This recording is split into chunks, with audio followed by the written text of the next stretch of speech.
Like too much DH Lawrence. I'll write some stuff and I'll read it the next time. I'm like, this is just DH Lawrence in 2013. This is nothing. Yeah. What about you? Do you like record? Or you Yeah, I record like just a lot of trying to figure out what it's all about. You know, I don't know. Like I guess the musical equivalent for like Emerson is Bach or something. Like, Okay. if you've ever heard, I don't know if you've ever listened to that, but it's, I don't really understand classical music. It's I need to study it. He's a good starting point. Like it's very ornate, but it feels sincere. You know, it's not flowery for the sake of dressing up. Okay. Yeah. You know, it's just like this is just like architecture. Like this fits. You know. Yeah.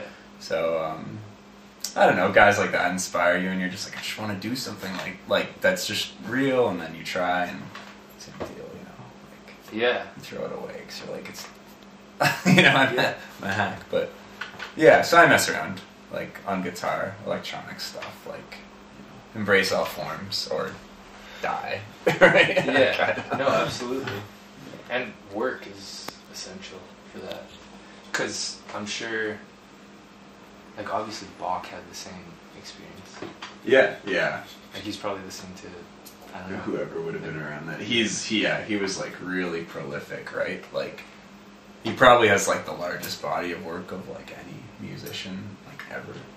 Really? Yeah, he's from, like, about 1600, and he wrote for, like, a church. He lived in this small town, and, like, no one gave a shit who he was. So he wrote like church masses like every week, and he was like basically imprisoned in this church, you know, and like forcibly or no, he was just really devout. Like he was okay. into it, you know. He had like fucking 20 kids, and like, yeah, for real. And I wish we could still measure religiosity by how many. Yeah, he's just like God, procreate, like fuck. I'm a man of God. Yeah, and so he wrote like. Maybe about like 1,300 pieces of music, but which doesn't sound like a lot, 'cause it's like 1,300 songs I could write. Like that's not that much, but you gotta remember like some of that shit. One of those pieces might be like a 2-hour long, like fucking some like big ass Christmas mass. It's like an hour and a half, you know. Whereas like bands today put out an album that's like 40 minutes once a year. Yeah. You know, you just like bust that shit off at like Christmas and like just. And then go on tour for 9 months. Yeah. He was just home like every week, just like writing shit, having kids, and they would just die. I'll bring up his list of kids. He'll get a kick out of it. It's really fun. And then they just died? They just like all died. List of kids. Yeah, I'll see what I can pull up here. It's pretty fun. I used to live on Euclid Street next to St. Mary Magdalene Anglican Church, and which was the home of Healy Willem, who was Canada's greatest composer of church music. And the priest there one day, I had my dogs in the park, and he said, you should come to church here on Sunday. And I was wearing a pair of tattered blue jeans with holes in them. And I said, this is all I have to wear. He said, you come to the 9 o'clock service, you'll be fine. Well, I had better pants than that, but just on principle, I wore my holy pants. Yeah. So I went to the service, and then one day this old deacon says to me, tell me, those holes in your pants, are they your erogenous zones? And I said, no, but I'll tell you something. He said, what? I said, clothing with holes in it is a hell of a lot more erotic than tight clothing.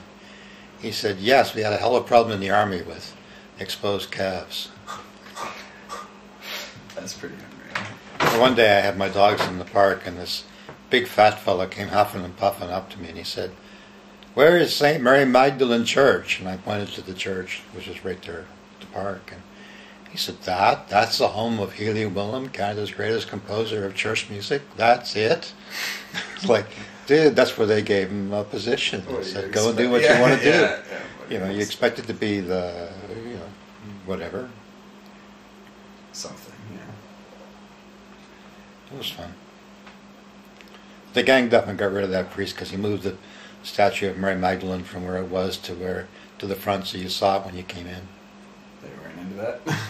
Well, they didn't like it being moved. They liked it where it was. It's always the church.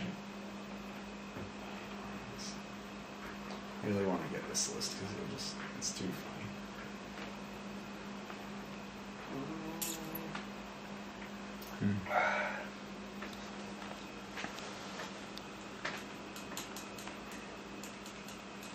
Listen to an original Johnny Cash record today. Oh yeah? 1958. Dude, there's nothing wrong with Johnny Cash. On record. Oh yeah? I've been getting into like records lately. Okay. Because I never really, like, everyone always said like, oh, you have to get records, man. Like, Sure. It's so much better. It's better than MP3. Mm. And then a guy, like, I went into the store today, just over in Kensington.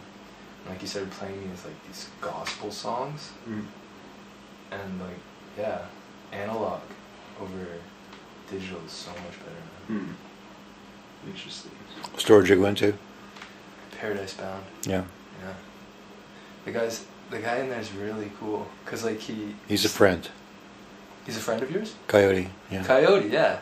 Yeah. He's because he studied classical Japanese art too. Yeah. I think I'm gonna buy a piece off him. The colors in like the samurai pictures are they make my teeth look like a Joker. Seriously, man, you gotta see this shit. Just like the greens and the reds.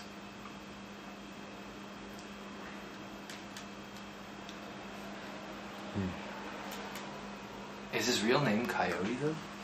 Yeah, he had to change. He's kind of stopped. He had changed it. Yeah. Changed it legally to Coyote. He's Coyote from now on. He doesn't want to be called anything else but Coyote. So that's... Yeah, he was a bit sensitive about that, so I backed off. Yeah, no. He's damn serious about being Coyote. Well, yeah. You gotta be. If you're Coyote, you gotta be serious about that. Ah, that's cool. It's a big burden. Mm-hmm. How do you know Coyote? He's a friend. He used to come to my shows a lot. Oh yeah? My poetry readings a lot. Yeah. We did stuff here together. He's a cool guy. Yeah, Like he's very cool. He had 20 kids. 20? And like 4 survived. Just until like adulthood? Or like Like, survive?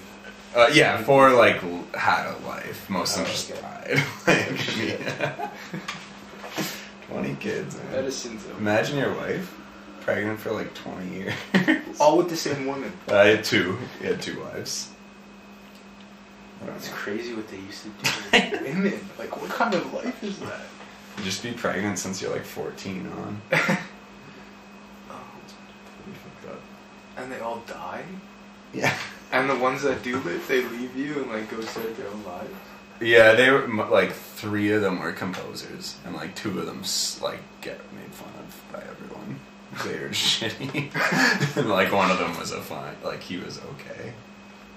Yeah, I always find that like the offspring of great men are so like shit mostly. Yeah.